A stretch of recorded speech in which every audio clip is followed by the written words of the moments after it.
आप सभी को जय मसीह की। आज की सभा में आपका सबका स्वागत है। आइए हम लोग अपने पैरों पर खड़े हो जाएं और आई थिंक बालकनी में भी कुछ लोग ज्वाइन कर रहे हैं हमें। सबको जय मसीह की और वेलकम करते हैं आज की सभा में। और मैं प्रार्थना करता हूं पहले एंड देन हम लोग शुरू करेंगे ये आराधना का समय। परमेश्वर पिता, हम आपको इस समय का धन्यवाद करते हैं और धन्यवाद करते हैं कि आपने हमें यहाँ आने का प्रिविलेज दिया कि हम आपको वर्शिप कर सकते हैं, हम आपकी आराधना कर सकते हैं, हम आपकी स्तुति कर सकते हैं।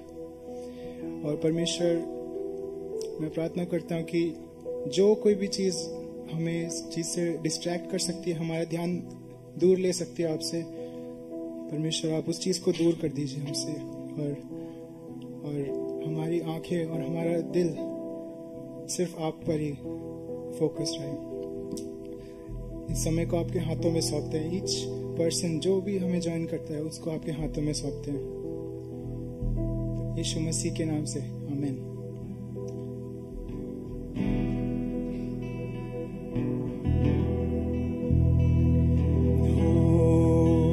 जय जयकार, जय जयकार करे,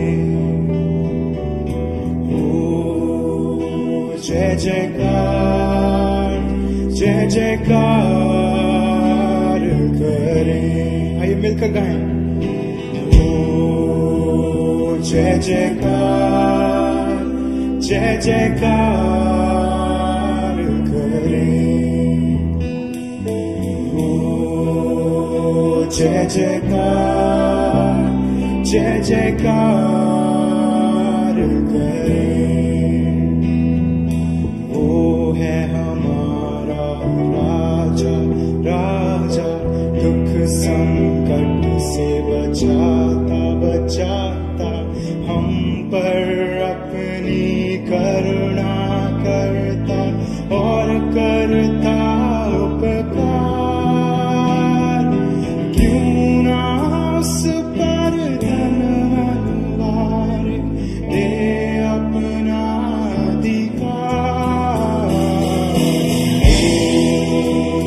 जय जयकार, जय जयकार करें। जय जयकार, जय जयकार करें। उस पर जिसका भरोसा भरोसा, वो तो कभी ना डिगेगा, चाहे बीमारी चाहे गरीबी चाहे हो आकाश, सब संकट से सब कष्टों से हो जाएगा।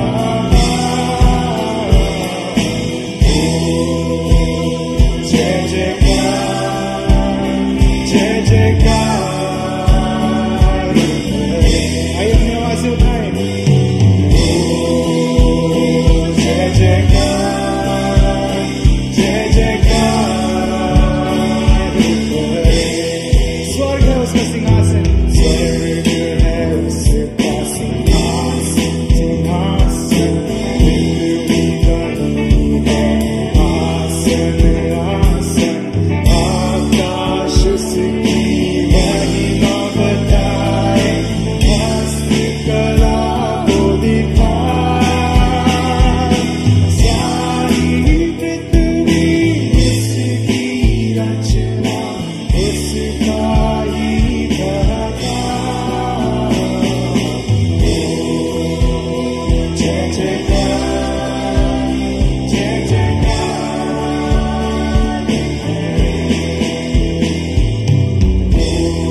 नाम में हमें रिहाई मिलती है, चंगाई मिलती है।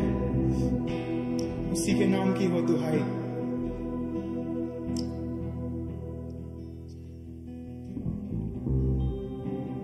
फिलिपियों 2:9-11 में लिखा है, इस कारण परमेश्वर ने उसको अति महान भी किया और उसको वह नाम दिया जो सब नामों में श्रेष्ठ है, कि जो स्वर्ग में और पृथ्वी पर और पृथ्वी के नीचे है, वे सब यीशु के नाम पर घुटना टेके और परमेश्वर पिता की महिमा के लिए हर एक जीव अंगीकार कर ले कि यीशु मसीह ही प्रभु है।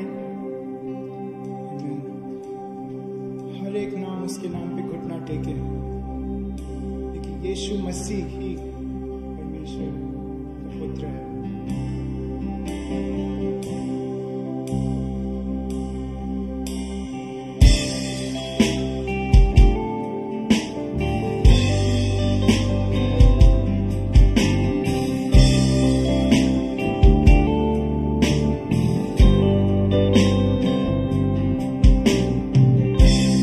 जैसा कौन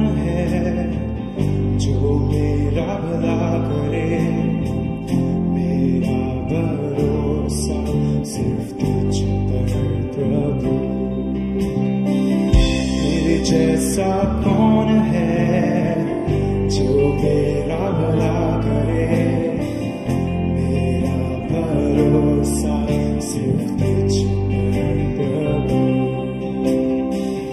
मेरे जीवन का स्वामी आधार बना तू प्रभु जी, तू नहीं तो मेरा जीवन व्यर्थ हो जाएगा। मेरे जीवन का स्वामी आधार बना तू प्रभु जी, तू नहीं तो मेरा जीवन व्यर्थ हो जाएगा।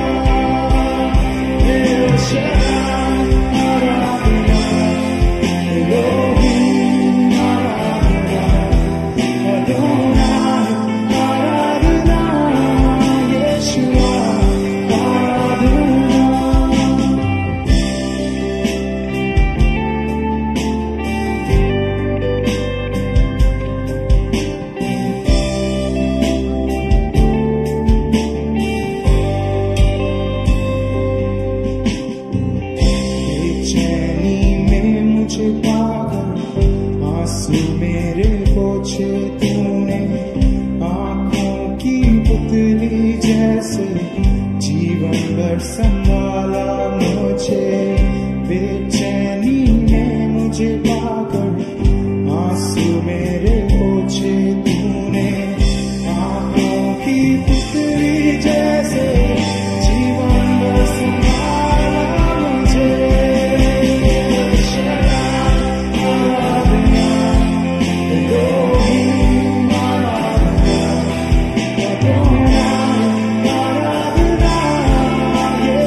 आपका धन्यवाद करते हैं कि इतने महान परमेश्वर होने के बाद भी आपने हमें हमारी बेचैनी में पाया और हमारे आंसुओं को पोंछा और अपनी आंखों की पुतली के समान हमें नया जीवन दिया और हमें जीवन भर संभाले रखा। हम आपको धन्यवाद देते हैं। हम आपको धन्यवाद देते हैं कि हम जिस भी परिस्थिति में हो आप हमारे संग रहते हैं।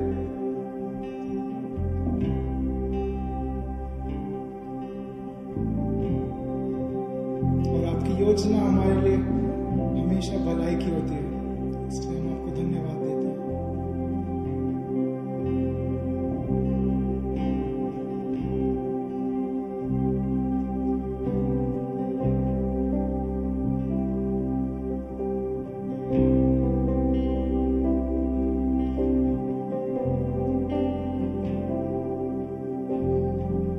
तुझ में मिली है हमको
सारी महिमा केवल यीशु मसीह के नाम को देना चाहते हैं।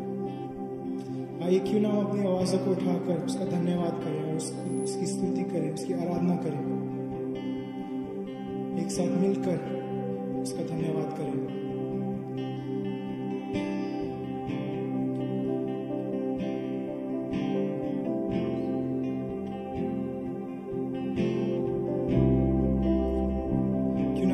एक या दो जने परमेश्वर का धन्यवाद करें इस समय अपनी आवाज को उठाकर।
ऐसा प्रेम किया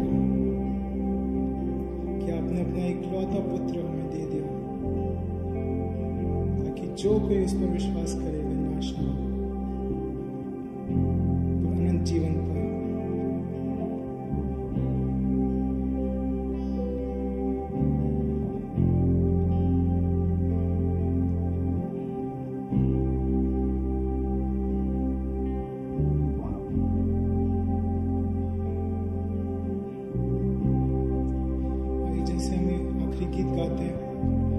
परमेश्वर के पास अपने दान और अपने दशमांश लेकर आते हैं।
Come now.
प्रार्थना करते हैं कि जो ये गीत हमने गाया है इसे हम भूलें ना,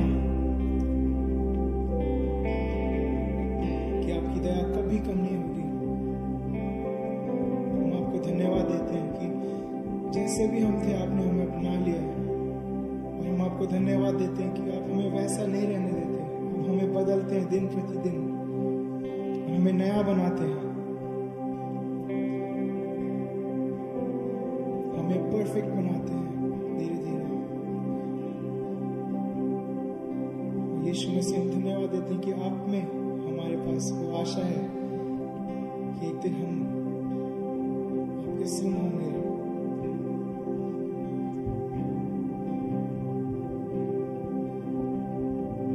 और हम नए बन जाएंगे। हम आपको धन्यवाद देते हैं उस आशा के लिए।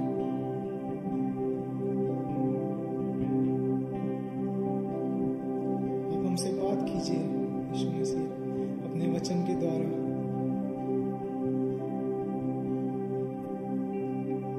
आपके नाम में ये प्रार्थना मांगते हैं, आमीन।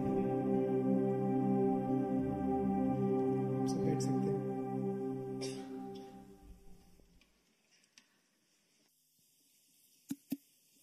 सभी को जय मसीह की।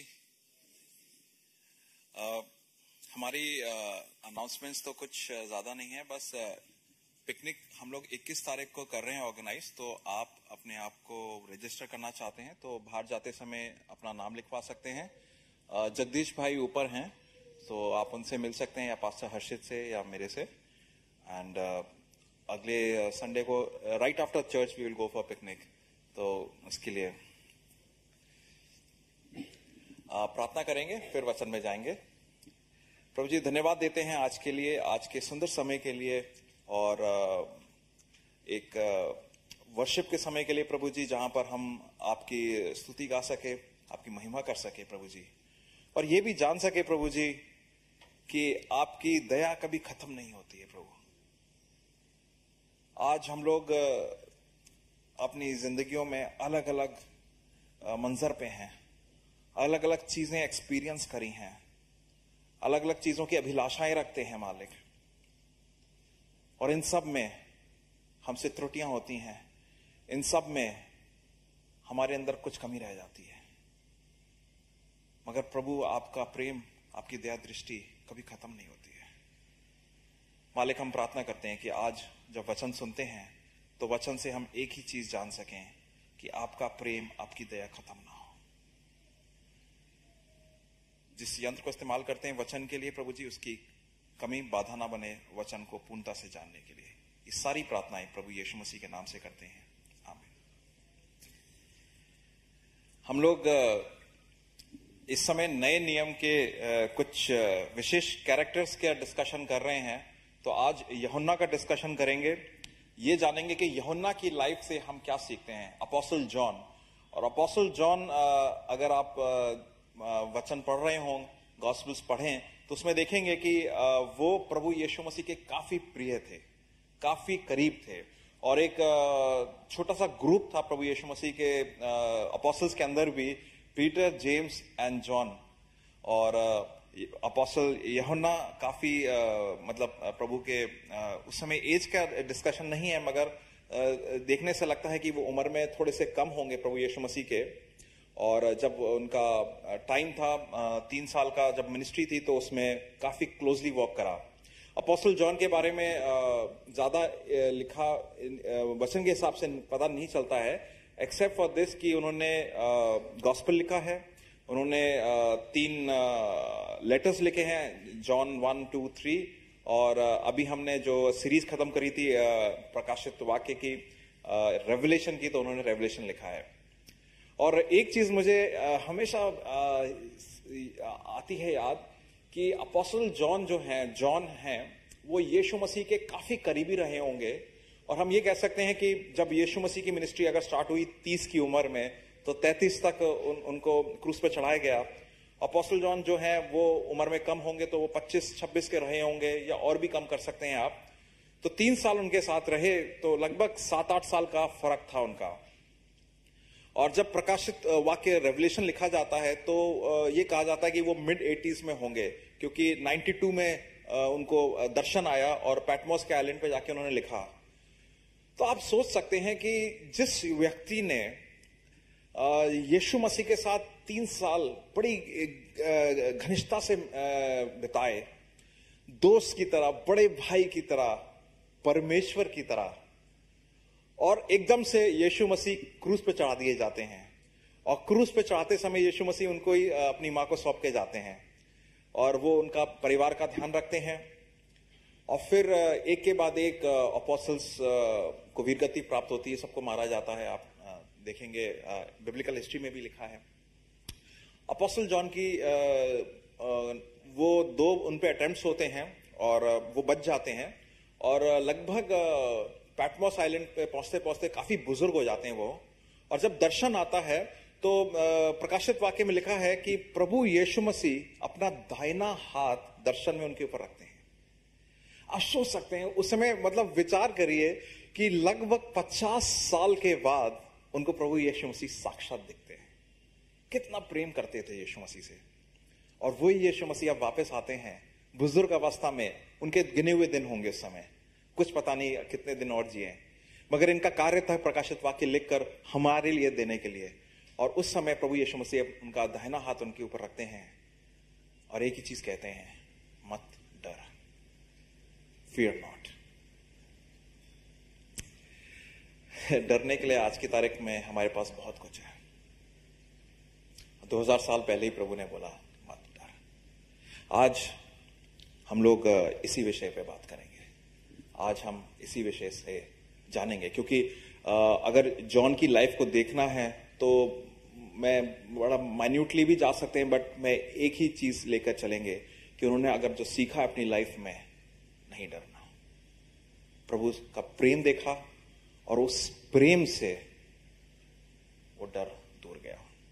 पौलुस भी बोलता है 1 तिमुथी 1:7 में कि प्रभु ने हमें भय की आत्मा नहीं दी है, He's not given us a spirit of fear but of love, power and self control। उन्होंने हमें सामर्थ, प्रेम और संयम की आत्मा दी है। सो आज के वचन में जाएंगे तो वचन में एक वाक्य निकालेंगे जो यूहन्ना ने देखा होगा और उसके बारे में लिखा था। और सबसे फेमस वर्स अगर बाइबल में आप बोल सकें तो आप एक ही वर्स को बोलेंगे, 3:16।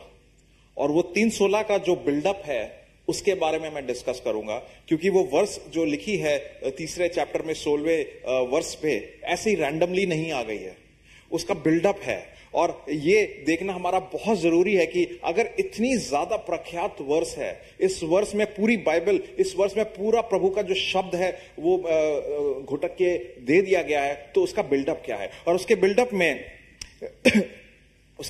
में हम एक कहानी देखते हैं निकोदेमुस नाम के एक इंसान की, और वो प्रभु से मिलता है और उसके बाद ये वर्स का चयन होता है। तो उस वर्स की तरफ जाएंगे, मगर आज मैं आपको ये बताना चाहूंगा कि हम 2 सीख लेकर जाएंगे। अगर हमें लाइफ जीनी है बिना डरे, हमें अगर लाइफ जीनी है खुलकर प्रभु यीशु मसीह के हिसाब से बताए गए रास्ते पे, तो 2 चीजें हमें देखनी होंगी। पहली चीज कि हमारे जो डर का विषय है, जो आप जिस चीज से डरते हो ना, जिस चीज जो आपका रास्ता रोकता है, वो एक बढ़िया चीज है। वो आपके बारे में आपको खुद खुलासा करके देता है। तो जो डर हमारी लाइफ में आता है, जो ब्लॉक्स हमारे रास्ते में आते हैं, वो एक अच्छी चीज है, क्योंकि वो हमें अच्छी तरह से हमारे बारे में बता देते हैं। दूसरी चीज, डर या बाधा एक अपॉर्चुनिटी है आपकी लाइफ में। तो पहली चीज क्या हो गई कि जो डर है, बाधा है, वो हमें अपने बारे में अच्छी तरह से बता देती है। दूसरी चीज आज हम देखेंगे कि जो डर है या बाधा जो हमारी लाइफ में आती है, वो हमें एक अपॉर्चुनिटी देती है कि प्रभु के प्रेम से हम वाकिफ हो सके, प्रभु के प्रेम को हम जान सकें। We get to know the love of God. मैं वो वाले लव की बात नहीं कर रहा हूं जो हम चर्च में 50 साल से अगर आ रहे हैं तो वी लव यू गॉड और वो बाइबल की लव वर्सेस और सुबह व्हाट्सएप कर रहे हैं, सब कर रहे हैं।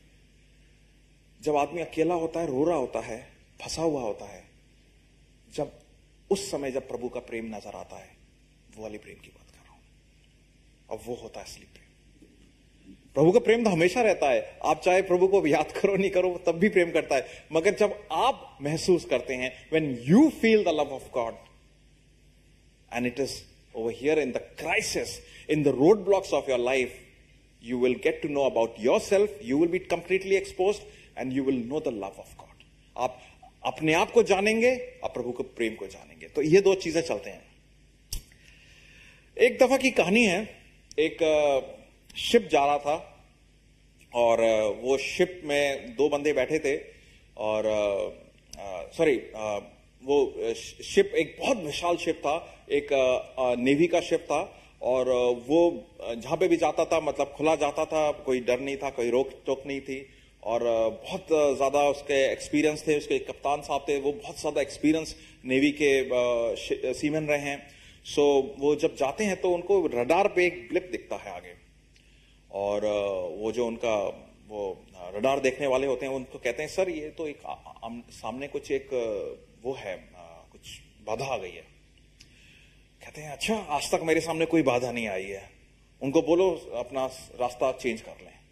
तो वो बोलता है उनसे कि उसका नंबर आता है जो भी आता है कि 27 दिस इज ये बिग शिप, मतलब जो भी नाम है इनका, आपको हम कहते हैं कि आप रास्ते से हट जाइए, हम इस कोर्स पे जा रहे हैं, हम काफी बड़ी विशाल शिप हैं और हमें जाने का मतलब हम चले जाएंगे, हम तो इसी रास्ते पे हैं, आपको नुकसान हो सकता है तो आप रास्ता चेंज कर लीजिए। वहां से एक आवाज आती है कि बड़ी मतलब वीक सी आवाज आती है कि आप गलत फहमी में बैठे हैं, आप रास्ता चेंज कर लीजिए। ये कप्तान कहता है ये आज तक मेरे साथ हुआ नहीं कि मेरे को कोई बताए रास्ता चेंज करो, ये बाधा तो वाकई में इसको अब मैं बताता हूं कौन। तो बोलते हैं कि लास्ट वार्निंग दे रहे हैं हम आपको, उसके बाद हम अनाउंस नहीं करेंगे, हम आपके ऊपर से चले जाएंगे, तो आप रास्ता चेंज कर लीजिए और हम 10 मिनट के बाद आपके लोकेशन पे आ रहे हैं। वहां से आवाज आती है आप लोग भी गलत फहमी में हैं, आप लोग रास्ता चेंज कर लीजिए। 1-2 बार होता रहता है तो काफी कप्तान गुस्सा हो जाता है, कहता अभी सिर्फ 2 मिनट बचे हैं, अभी जान बचानी है तो बचा लो, नहीं तो आप लोग खत्म हो जाओगे। तो वहां से आवाज आती है कप्तान को, वो बोलते हैं अरे मूर्ख, हम लोग एक लाइट हाउस हैं, तुम एक आइलैंड की तरफ जा रहे हो, कोई शिप नहीं है ये। और तुरंत उसके बाद चेंज करते हैं और सब हंसने की बात है, मगर ये मेरी और आपकी लाइफ का सत्य है। हम अपने आप को बहुत बड़ा तीसमार का और बहुत बड़ी शिप समझते हैं और जानते हैं कि जिंदगी के जितने भी समुंदर हैं, जितने भी पानी अनचार्टेड वाटर से हमने सब देख रखे हैं, ये भी जानते हैं और आगे का भी देख लेंगे। जहां से भी अगर वार्निंग सी या छोटी सी रोक आती है सामने से, तो हम कहते हैं यार ये क्या बाधा आई है, इसको हटाओ। मैं आज 1 महीने बाद मुझे लगता है रुकावट आएगी, मगर 1 महीने बाद मैं इसके ऊपर से चलता हुआ जाऊंगा, सेल्फ कॉन्फिडेंस से और सब कुछ से। क्या पता वो जो बाधा है वो प्रभु की एक आवाज है आपकी लाइफ में आज। क्या पता ये बाधा जो है, ये रुकावट जो है, ये आपको जो चैलेंज आया है आपके सामने, जो जिसने कहा है कि नहीं ऐसा नहीं हो सकता, आप नहीं मगर प्रभु की बाधा है और प्रभु की अच्छी बाधा है। प्रभु की तरफ से अच्छा बह आया है आपके ऊपर, कहता है कि रुक जाओ वहीं पर, ये अपना लाइफ का कोर्स ऑल्टर कर लो, अपनी लाइफ का डायरेक्शन बदल लो इस समय, नहीं तो तुम जब जा रहे हो तुम और किसी से नहीं प्रभु से टकराओगे। क्योंकि जिस तरीके से तुम्हारी लाइफ चल रही है अभी, जिस तरीके से तुम्हारे विचार चल दिए हैं, जिस तरीके से तुम्हारे काम चल रहे हैं, जिस तरीके से तुम्हारी मंशाएं चल रही, इंटेंशन चल रहे हैं, वो प्रभु के विरुद्ध है। कहीं ऐसा ना हो कि तुम प्रभु के ही अगेंस्ट जाके बैठ जाओ। और आपको इतना तो मालूम है इस ड्यूएल में कौन जीतेगा। निकोदेमस के साथ भी उस रात यही कश्मकश, यही स्टॉर्म था, समुद्र में था विचारों के, समझ के, और उस समुद्र में सोच रहा था ये क्या चीज आई है, क्या बला आई है यीशु मसीह, इनको जाके मैं पता करता हूं।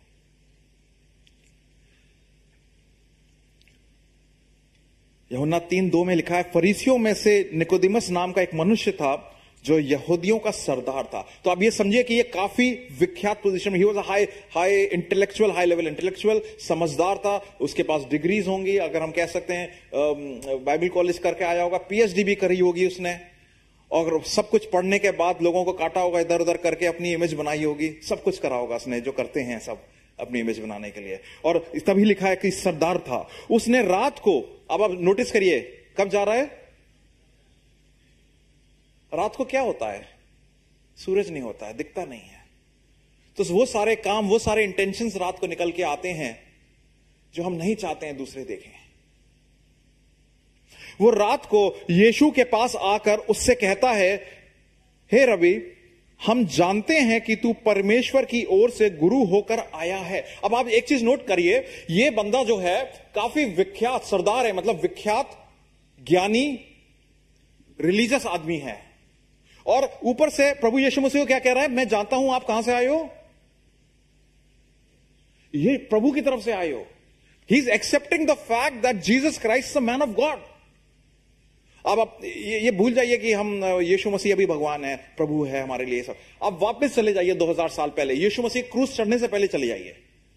यीशु मसीह तो एक वन मिरेकल वर्किंग अच्छा सा आदमी, और अनपढ़ सा आदमी है, उसका बढ़ई का बेटा है, होगा एवरेज आदमी होगा, कर देता है, बाबा टाइप कुछ होगा, कुछ तो कर देता है, लोग सही हो जाते हैं, चंगे हो जाते हैं। तो सुना होगा निकोदेमस ने अपने ऑफिस में बैठ के, जहां पे उसकी सारी डिग्रीज लगी हैं, उसके 4-5 चेले आए होंगे, अरे सर आप तो पढ़ा रहे हो यहाँ पे, वहां क्राउड वहां इकट्ठा हो रहा है, वो लोग बाग ने आपको 2-3 आपके स्पीकिंग एंगेजमेंट थे, वो एक कैंसिल हो गया क्योंकि उन लोग वहां चले गए। अरे क्या बात हो गई, देखना जाके। मगर वो पहचान गया कि ये बंदा प्रभु की तरफ से आया, क्योंकि वो कहता है कि हम जानते हैं कि तू परमेश्वर की ओर से गुरु होकर आया है, क्योंकि कोई इन चिन्हों को जो तू दिखाता है, यदि परमेश्वर उसके साथ ना हो तो नहीं दिखा सकता। अब बड़ी असमंजस वाली बात है, वो ये कह रहे हैं कि आपको जानते हैं हम कि परमेश्वर की तरफ से आए हैं, और हम जो है काफी विख्यात परमेश्वर की किताबों को पढ़ने वाले और परमेश्वर की प्रचार करने वाले लोग हैं। मगर एक चीज मिसमैच हो रही है कि परमेश्वर को मानते हैं कि वो ये परमेश्वर का बंदा है और परमेश्वर के पढ़ने वाले हैं, तो रात में क्यों जाके मिल रहे हैं अकेले? कहीं खोट है, कहीं कोई बात छुपा रही है, या कहीं कोई बात सही नहीं लग रही है इसमें। अगर वो परमेश्वर की तरफ से आया है यीशु मसीह, और आप परमेश्वर की बातों को जानते हैं, उनकी बातों को खुलासा करते हैं, प्रचार करते हैं, तो खुलकर दिन में जाइए, उनको आमंत्रित करिए अपने ऑफिस में, खाना पीना करिए, लोगों को बुलाइए, देखिए भैया ये परमेश्वर की तरफ से आए हैं, इनकी हम तो परमेश्वर की बातें करते हैं, ये तो परमेश्वर की तरफ से आए, इनसे बात सुने। मगर आप चोरी छुपे कर क्यों जा रहे हो पीछे से? क्या मतलब आप दोगली लाइफ जी रहे हो? परमेश्वर को मानते हो ऊपर से समझदारी से, मगर अंदर से वाकई में परमेश्वर आपके घर पे, आपके दिल में, आपकी लाइफ में खटखटा कर आता है, तो कहते हो अरे नहीं यार, परमेश्वर मेरा सारा भांडा भूल जाएगा, मेरी सारी अंदर की जो बातें हैं सब बाहर आ जाएंगी, जो अभी तक लाइफ चल रही है ना वो सब चलने दो यार। संडे मॉर्निंग को टाइट्स वगैरह और थोड़ा कमिटी में नाम है, पास्टर है तो पास्टर भी जी सकता है ऐसी लाइफ, डबल लाइफ। बड़ा सा यूट्यूब वगैरह पे है, सब है, ऊपर से बड़ा अच्छा है, व्हाइट वॉश्ड टूम्स बोलते रहे, पोती हुई कब्रें, अंदर से मौत है। तो ये उस टाइप का मंजर सा नजर आ रहा है, क्योंकि ये जब है कोई बात तो इसमें खोट है। प्रभु यीशु मसीह की तरफ से देखते क्या है। यीशु ने उससे उत्तर दिया, प्रभु यीशु मसीह भी नहीं छोड़ते थे, एक ही वार में काम हो जाता था उनका। प्रभु यीशु मसीह ने यूहन्ना 3:3 का लिखा, प्रभु यीशु मसीह ने उत्तर दिया कि तुझसे सच सच कहता हूं, यदि कोई नए सिरे से ना जन्मे तो परमेश्वर का राज देख नहीं सकता। ये इसको बोलते हैं अनियन पील कन्वर्सेशन। हाय कैसे हो आप? मन में इंटेंशन है मेरा आपसे कुछ बात करने का, मगर उस बात तक पहुंचने के लिए अनियन की तरह मैं एक बात करूंगा, फिर दूसरी बात करूंगा, फिर तीसरी बात करूंगा, फिर थोड़ा सा एहसास दिलाऊंगा कि मेरी भी कुछ आप पर काफी सारी वो मैंने आपके लिए अच्छा करा है, तो आप भी मेरे से अब वो करें, तो स्टेटस दिखाऊंगा, फिर तब जाके मूल बात पे आऊंगा। प्रभु यीशु मसीह ने पूरा प्याज ही काट दी। खाए बीज का ये ले भाई, तेरे को मैं बताता हूं, जो तुम पूछने आए हो उसका आंसर मैं देता हूं। तो हो सकता है निकोडिमस ने एक बात करनी हो, उसका दूसरा सवाल देखना हो, फिर तीसरी बात करनी हो, फिर उसका चौथा सवाल देखना हो, ऐसे करके वो 10 बार में जाकर वहां तक पहुंचता। तो यीशु मसीह ने कहा तेरा जो लास्ट सवाल है उसका आंसर मैं अब देता हूं पहली बार में ही, कि यदि कोई नए सिरे से ना जन्मे तो परमेश्वर के राज को देख नहीं सकता है। और हो सकता है ये आज मेरे और आपके लिए भी जवाब बनकर आया हो। आज आप चर्च में आए हैं, हो सकता है आप प्रभु को जानते हो, 50 साल से आपके घर में प्रभु यीशु मसीह की महिमा होती हो सकता है हम क्रिश्चियन परिवार में पैदा हुए हों, मगर आज वचन हमसे यही कह रहा है कि नए सिरे से ना जन्मोगे तो परमेश्वर के राज में नहीं जा पाओगे, ना देख पाओगे।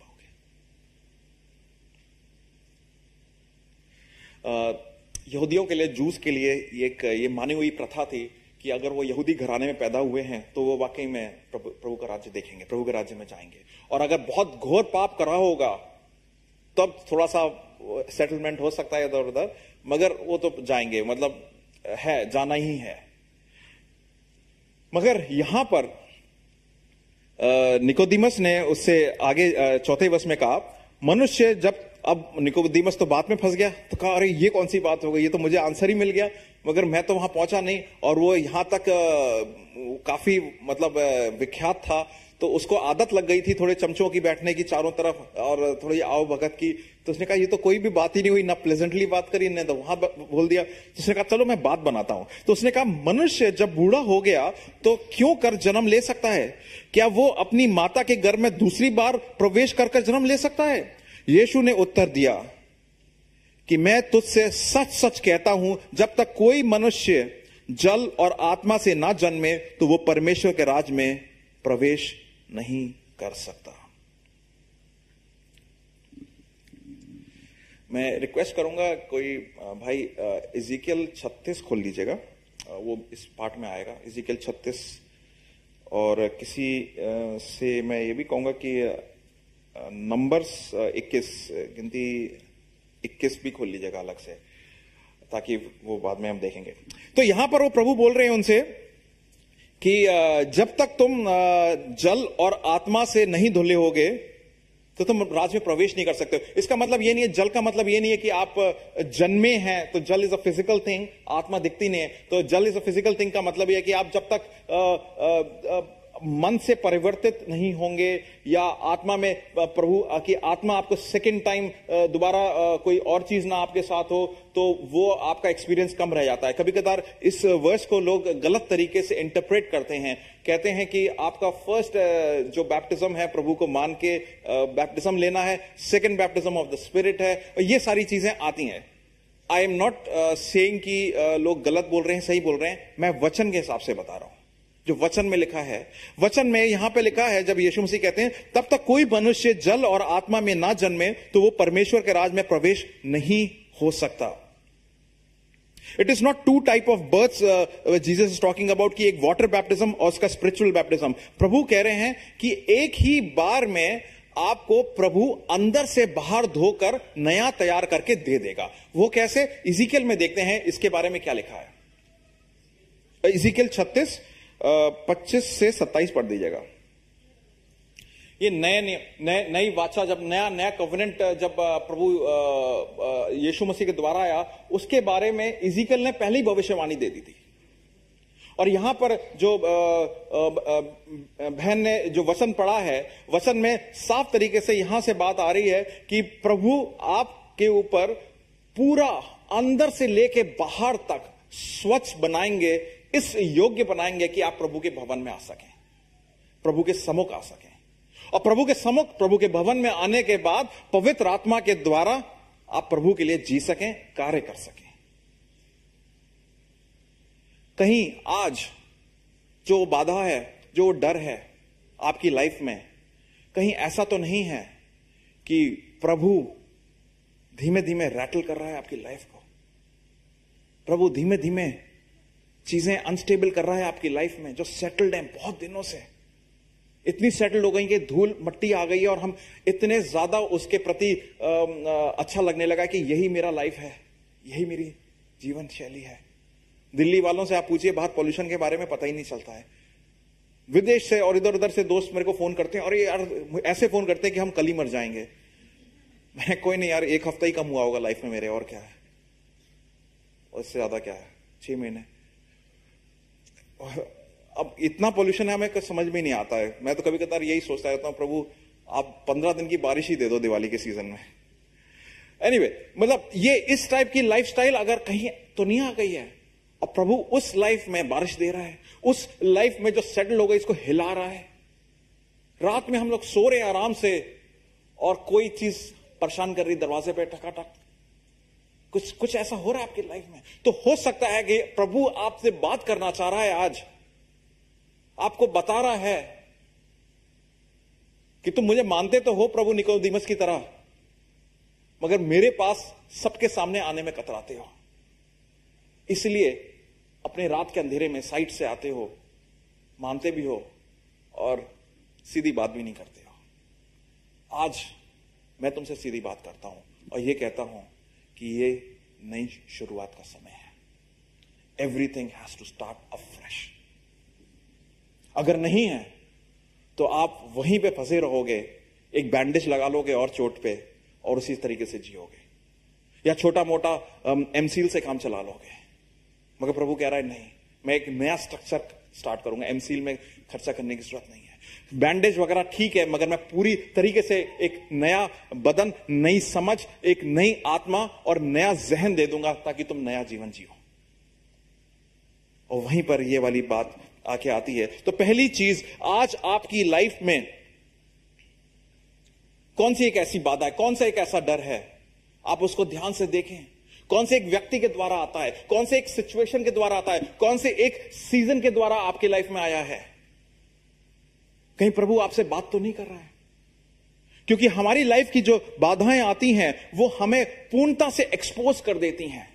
हो सकता है कि वो व्यक्ति हमारे घर का बहुत घनिष्ठ व्यक्ति हो, मेरी वाइफ हो, मेरा हस्बैंड हो, मेरे बच्चे हो, मेरे माता पिता हो, मेरे रिलेशनशिप में लोग हों, मेरे जॉब जहां पे काम करता हूं वहां के लोग हों, मेरे कॉलेज के दोस्त हों। हो सकता है मैं उनसे घृणा करता हूं, हो सकता है उनके प्रति मेरे गलत विचार हो, गलत बोलचाल हो, या मैं किसी के पीछे किसी को काट रहा हूं।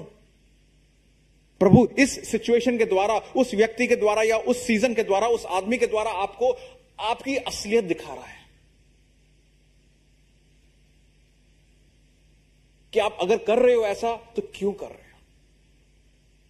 क्योंकि प्रभु ने तो कमांड दिया था प्रेम करो, प्रभु ने तो कमांड दिया था माफ करो, प्रभु ने तो कमांड दिया था कि सबको साथ लेके चलो।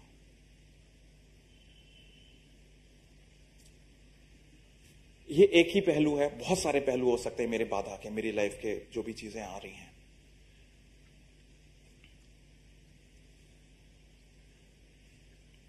आगे चलते हैं। प्रभु बोलते हैं क्योंकि जो शरीर से जन्मा है वो शरीर का है, और जो आत्मा से जन्मा है वो आत्मा है। अचंबा ना कर कि मैंने तुझसे कहा है कि तुम्हें नए सिरे से जन्म लेना अवश्य है। वो इसमें ये इसमें कभी कभार हम लोग गलत समझ जाते हैं कि जो शरीर से जन्मा है तो मतलब वो शरीर का एक नया जन्म होगा और आत्मा की नया जन्म होगा। इसमें बात वही कंप्लीट हो रही है कि पूर्णता से प्रभु आपको नया कर देगा। और इसका थोड़ा सा एक इसका फ्यूचरिस्टिक समझ भी है। आने वाले समय में फिलिपियों 3:20-21 के हिसाब से बाद में हम कभी डिस्कस करेंगे, आज समय नहीं है। आने वाले समय में जब हम प्रभु यीशु मसीह के सामने होंगे अनंत समय में, तो हमें एक नया जहन मिलेगा, नया बीइंग मिलेगा, नई बॉडी होगी, नई समझ होगी, नए विचार होंगे। अभी हमें बहुत ज्यादा अलग सा लगता है, तो इसीलिए अभी के लिए प्रभु ने उस हिसाब से उनको समझाया है कि सब चीज नहीं होगी उस समय में। फिर प्रभु कहते हैं हवा जिधर, ये ध्यान से सुनिएगा, हवा जिधर चाहती है उधर चलती है और तू उसका शब्द सुनता है परंतु नहीं जानता कि वो कहां से आती है किधर को जाती है। जो कोई आत्मा से जन्मा है वो ऐसा ही है। इसका मतलब है अगर आप प्रभु के रास्ते पे चल रहे हो, you are filled with the holy spirit, तो प्रभु जो आत्मा के द्वारा नहीं दिखता है आपके द्वारा दिखेगा। आपके द्वारा कैसे दिखेगा? क्योंकि पवित्र आत्मा को हम नहीं देख सकते। पवित्र आत्मा प्रभु है, पवित्र आत्मा हमें नहीं दिखता है, मगर पवित्र आत्मा आपके द्वारा काम करता है। तो आपके बोल से प्रभु नजर आएगा, आपके विचार से प्रभु नजर आएगा, आपकी मंशा इंटेंशन से प्रभु नजर आएगा, आपके कार्यों से, कामों से प्रभु नजर आएगा। और निकोदेमस मेरे ख्याल से इस हाई लेवल का हाई अचीवर, इंटेलेक्चुअल एकेडमिशियन और रिलीजियस पर्सन था कि वो थक गया होगा playing those little political religious games. और इस समय वो थक हार कर रात में प्रभु यीशु मसीह के पास जाता है और कहता है कि बेसिकली यही चाहता था, प्रभु मैं जानता हूं कि तू यार प्रभु है और तू ये होकस पोकस में विश्वास करता नहीं है, तू बात सही करता है यार, I need a fresh start यार, मगर मैं थोड़ा शर्मा गया हूं यार लोगों से। बेसिकली यही बात है। I am bit ashamed of people कि यार जाऊंगा तो वो मजाक उड़ाएंगे और ये सब करेंगे। But at this age maybe 50 का होगा, 60 का, 65 का होगा, लोग कहेंगे यार इतना सब जानने के बाद you asking for a fresh start. वो भी तुम्हारे आधी उम्र का 33, 31 का वो लड़का, थोड़े से वो आश्चर्यक्रम कर देता है। डर, एम्बैरेसमेंट, बाधाएं रात में, बाधाएं हमारी लाइफ में, ये सब अगर जो आती हैं लाइफ में, तो हमें हमारा पूर्णता से जहन को हमें अपने आप को एक्सपोज कर देती हैं कि हम प्रभु को भी मानेंगे मगर दुनिया के साथ भी हाथ मिला के चलेंगे ताकि कॉम्प्रोमाइज बनता रहे हमारा। मगर प्रभु कह रहा है नहीं, तुम मेरे साथ हो तो मेरे साथ ही बने रहोगे। और पवित्र आत्मा का बारे में यहां पर यह लिखा है कि जहां पे भी हवा चलती है आपको पता नहीं चलती है, मगर आपको हवा पता चलती है पेड़ों के झुकाव से। और डिस्ट्रक्शन भी देख सकते हैं आप। वही चीज प्रभु आपके मेरे बारे में कह रहा है। अगर पवित्र आत्मा आपके द्वारा काम कर रही है तो आपका झुकाव, आपका आचरण भी ऐसा होगा, बिल्कुल अलग नजर आएगा। यार इसमें कुछ है, इसमें he is not himself, he is not what he is, वो कुछ और है उसके अंदर, प्रभु है। प्रेम कर रहा है लोगों को, यार उसको प्रेम कर रहा है, ऐसे लोगों को। उसने हमें साफ दिख रहा है क्या पॉलिटिक्स हुई उसके साथ। So all those things. और इसके बाद एक सेक्शन है नंबर्स 21 से उठाया गया है, जहां पर वो मूसा के उस जंगल में सांप को ऊंचा चढ़ाए जाने पे का डिस्कशन है। मैं रिक्वेस्ट करूंगा वो अगर पढ़ दें नंबर्स 21 4 से 9, उसके बाद हम लोग खत्म करेंगे।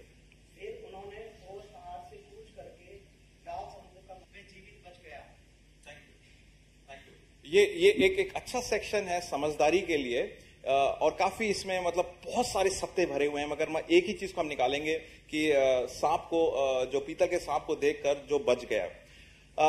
यहां पर लोग चल पड़े थे, प्रभु ने इनके साथ आश्चर्य कर्म करा था, रेड सी एक्सपीरियंस, बहुत सारी चीजें थी। उसके बाद भी रोटी पर आकर बात रुक गई। अरे यार बार बार यही खाने को मिलता है, अरे यार बार बार वही दिन वही रात, नथिंग एक्साइटिंग इन लाइफ, बार बार प्रभु को महिमा दो, ये करो वो करो, nothing is happening in my life. मगर प्रभु जो है उसकी दया कम नहीं हो रही है, उसका प्रेम हमेशा चलता जा रहा है। और प्रभु हमेशा हमसे एक्सपेक्ट करता है कि तुम फेथफुली विश्वास योग्यता में बने रहो और इस टाइप का मेरा और तुम्हारा रिलेशनशिप बना रहे। और उस रिलेशनशिप में टूट जब आ जाती है तो जो सिंफुल इन्फ्लुएंस है दुनिया का, शैतान का भी, और हमारे देह की अवस्था का खुद जो नीचे खिंचाव है, वो हमें ग्रिप कर लेता है और वो हमें प्रभु से दूर ले जाता है। और जब हम प्रभु से दूर हो जाते हैं तो सांप की तरह एवरीथिंग कम्स एंड बाइट्स अस। हर एक आदमी हमें दुश्मन नजर आता है, हर एक सिचुएशन लगती है कि ये सारी सिचुएशन बनाई गई है मेरे अगेंस्ट।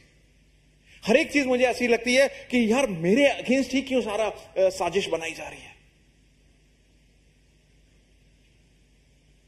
और वो समय है आप प्रभु को भी कोसते हो, गॉड तुम मेरे साथ ऐसे विश्वासघात करोगे यार, आपने कर दिया यार, आप कुछ बड़ा प्रेमी और ये सब करके हाथ उठा के गाना गाया और आपने मेरे साथ ऐसा कर दिया। मैं कैसे कर सकता हूं यार? क्यों? कि मैंने जगत से इतना प्रेम किया। तुम्हें रोटी की पड़ी है, मैंने अपना इकलौता पुत्र दे दिया। जो कोई उसको मानेगा अनंत जीवन जिएगा, नाश नहीं होगा। और वही चीज यहां पर सांप की थी। यीशु मसीह जो पाप नहीं था, पाप बन गया मेरे और आपके लिए, ताकि मैं और आप जो पाप में हैं, पाप से रहित होकर धार्मिकता का जीवन जी सके प्रभु के सामने। Those of us who are sinful will live a righteous life in front of the righteous God because of Jesus Christ, whose righteous became sin for you and me on the cross. आप equation समझ रहे हैं? अगर chemical equation समझे या mathematics equation, मतलब आदान प्रदान हो गया आपका मेरा। और वही चीज यहां पर यूहन्ना 3:16 बहुत प्यार तरीके से निकाली जाती है। तो दो चीजें अगर आज मैंने और आपने सीखी हैं, जानी है वचन के द्वारा, कि मेरी लाइफ में जो प्रॉब्लम्स हैं, मेरी लाइफ में जो बाधाएं हैं, मेरी लाइफ में जो फियर्स हैं, वो मेरे और आपको ढंग से एक्सपोज कर देती हैं, पूर्णता से एक्सपोज करके खड़ा कर देती हैं कि you can not sell by yourself in your life. क्योंकि आप अपने आप चलोगे तो आप टकराओगे। सेकेंड चीज, वो एक एक्सपीरियंस जो मेरी बाधा का, मेरी फियर का, मेरी जो प्रॉब्लम्स का लाइफ में है, दैट इज एन अपॉर्चुनिटी, एक अवसर है मेरे और आपके लिए कि प्रभु के प्रेम को अच्छी तरह से, प्रभु के रिलेशनशिप को अच्छी तरह से जानो, अच्छी तरह से जानो, पूर्णता से जानो। सेकेंड हैंड जानकारी ना आए, कोई फॉरवर्ड व्हाट्सएप मैसेज टाइप ना आए कि अच्छा ये कहीं से फॉरवर्ड आया है, ये प्रेम करता है, अच्छा वो प्रेम करता है। No, you and me experience that love. और वो उस हिसाब से निकोदेमस को प्रभु यीशु मसीह ने बताया कि नया जन्म होगा, और क्योंकि मैंने जगत से प्रेम किया है।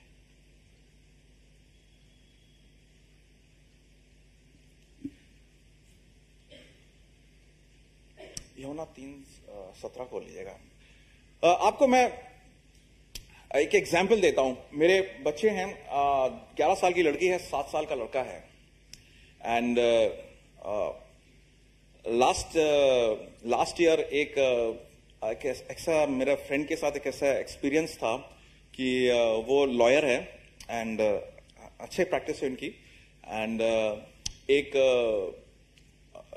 बंदा था जो एक ऊपर मर्डर का इल्जाम लगा था एक बंदे पे। एंड टेक्निकली लॉफुली वो मर्डर के इल्जाम से बच सकता था। एंड उसको मतलब उसने कहा यार मानव यार इसके साथ बहुत गलत हुआ है, इसने सेल्फ प्रोटेक्शन में वो कुछ हो गया था and now he is inside, but technically he could have been out. And वो कह रहा यार मैं जब सेंटेंस पास हुआ मैं कुछ नहीं कर सकता था, चाहते हुए भी कुछ नहीं कर सकता था, बहुत ज्यादा घबरा गया था। एंड आई वाज थिंकिंग कि ऐसा अगर मेरे सामने हो और मुझे मालूम है कि उस बंदे को बचाना है, मैं उसको क्या बोल सकता हूं, उसको इस समय क्या चीज उसको सांत्वना दे सकता हूं। सबसे बड़ी सांत्वना उसको मैं यही दे सकता हूं कि यार तुझे मैं छुड़ा लूंगा। अब आप सोचिए यूहन्ना 3:16 में कि मेरा 7 साल के लड़के को मैं लेके जाऊं कोर्ट और जज के सामने कहूं कि एक्सक्यूज मी सर, ये आप इनको छोड़ दीजिए, ये बच्चे को रख लीजिए, बाप बेटे के साथ। वो अनजान व्यक्ति है, मेरे बच्चे को लेके जाएं, फिर कहें कि ठीक है इसको फ्री कर देते हैं। मेरे सामने, मेरे आंखों के सामने मेरी पत्नी और मेरे सामने बच्चे को तिहाड़ जेल लेके जाएं, 1-1.5 महीने बाद उसको फांसी चढ़ाते हैं, 7 साल के बच्चे को। मैं ये एक्सप्लेन इसलिए कर रहा हूं थोड़ा सा स्टोरी फॉर्मेट में कि आपको मेरे को भी थोड़ा सा पिंच हो। इमेजिन गॉड ने अपना पुत्र आपके और मेरे लिए दे दिया। मतलब मैं क्या लगता हूं उसका, आप क्या लगते हो उसके? ऐसा क्या प्रेम है यार, ऐसा क्या कर दिया आपने और मैंने कि अपने बेटे को दे दिया उसने। And all he is asking you and me is to believe in Jesus Christ. All he is asking you and me कि आज की तारीख में जो आपको और मेरे जो लाइफ में बाधाएं आती हैं, प्रॉब्लम्स आते हैं, डर आते हैं, आप पूर्णता से एक स्टेप बैक लो और देखो कि क्या हो रहा है, आप कैसे हो, और उस समय आज जिस भी प्रॉब्लम में है, प्रभु के प्रेम को, प्रभु के रिलेशनशिप को पूर्णता से एक्सपीरियंस करें, पूर्णता से जाने और उस एक्सपीरियंस से लाइफ जिए, पवित्र आत्मा के अंदर रहकर, पवित्र आत्मा के धाप के अंदर, so that you can live, think, speak like what God wants you to. And that's all that He wants. That's all He wants.